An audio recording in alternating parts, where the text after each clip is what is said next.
Well, we've had two slasher films set in the nostalgic 90s and a summer camp in the 70s, and now we have 1666. Ugh, I don't like the sound of that at all.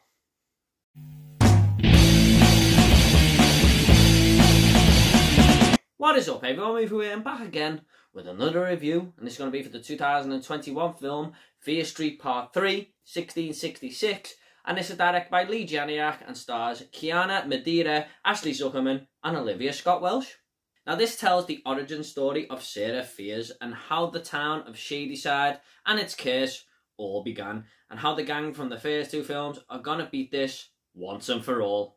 Well, here we are with the final part of the Fear Street trilogy, and this was an interesting little franchise from Netflix here, focusing on the slasher subgenre going back to 1994 and 1978 was something that was just right up my alley. And when I seen that the third film was taking place in 1666, I was kind of like, oh, this is definitely going to be the weakest part of this little trilogy here. It's just not really a time location that interests me at all. And this film is split up into two. So the first hour is really 1666, and the final third act, if you like, is 1994. But I must say, the first hour, all in the 66 time zone there, was a blast. Now, one of the things I think works well for the time period of 1666 is that we are actually put there as a viewer into this time zone, and we can see for ourselves what actually happened with the Sarah Fear character and the whole curse of Shadyside, instead of seeing it through flashbacks or people telling tales of what they actually think happened, but they didn't really know the full truth. And it was probably the most interesting part, story-wise, throughout the whole trilogy. And the fact they added a little bit of a twist there to what we think happened was a real nice surprise, actually. Sarah Fear was actually a character I could latch onto as well. The fact that she is in this town and everyone is just living their happy day lives, and it's a nice little community where nothing's really happening, and then fear kicks in with all these crops dying. A pig even eats 7 of its own piglets because this is where the curse starts happening. That was a pretty grim scene to watch, actually. But the fact that people start to panic and blame Sarah Fear for having feelings for this other girl, which is a big sin frowned upon back then, you just fell for her character. And I thought she was a really good protagonist to lead this film. You just got behind her and felt kind of bad for her. But I did think some of the cast members playing different characters from 400 years earlier from the first two films was going to throw me off a lot. I explained this in my part 2 review, and it did.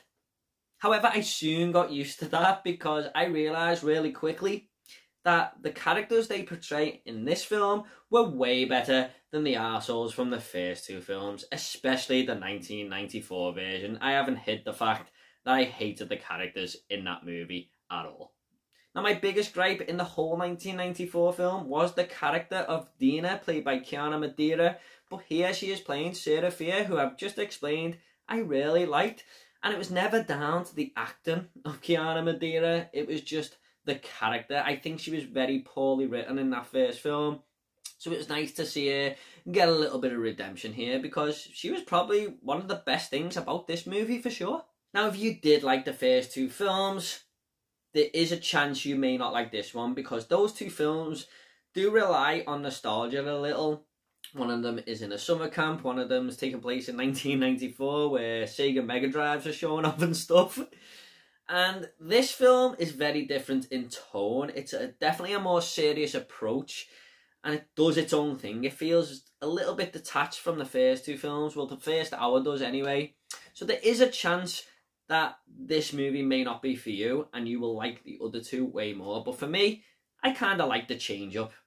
Now, I actually kind of wish that they stayed in 1666 a little bit longer here, because like I said at the start of the review, about 45 minutes towards the end, it goes back to 1994, and it does feel like two movies shoved into one. I get why they done this, because they need to wrap up this whole trilogy and say how it all plays out. But I do feel like it's very elongated. I do feel like this could have been done in about 15 minutes, and we could have added an extra 30 in 1666, because it is very well paced, the first half of that story. I was really enjoying what was going on, and it just felt like a bit of a shame. I just feel like if we stayed there, this movie could have been way better, but it's still a decent movie overall.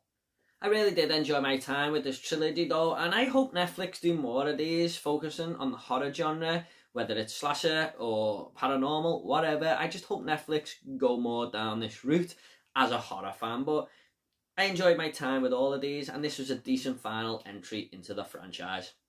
I'm just going to go ahead and rate this movie now. I'm going to give Fear Street Part 3, 1666, a 7 out of 10. If you're a horror fan, I feel like you're going to get on board with this trilogy.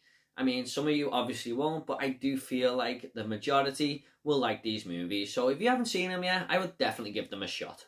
Okay, at the end of these reviews, I always like to leave a little fun fact. Now, a fun fact for Fear Street Part 3 is that this is actually filmed second. So they filmed 1, then 3, then 2. That's a bit of a crazy direction. What direction are they going?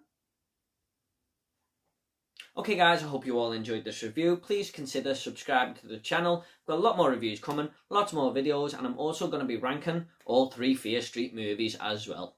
If you want to comment about any of these films, leave it down below, and I'll get back to every single one of you, I promise. Take it all easy guys, I'll see you all next video.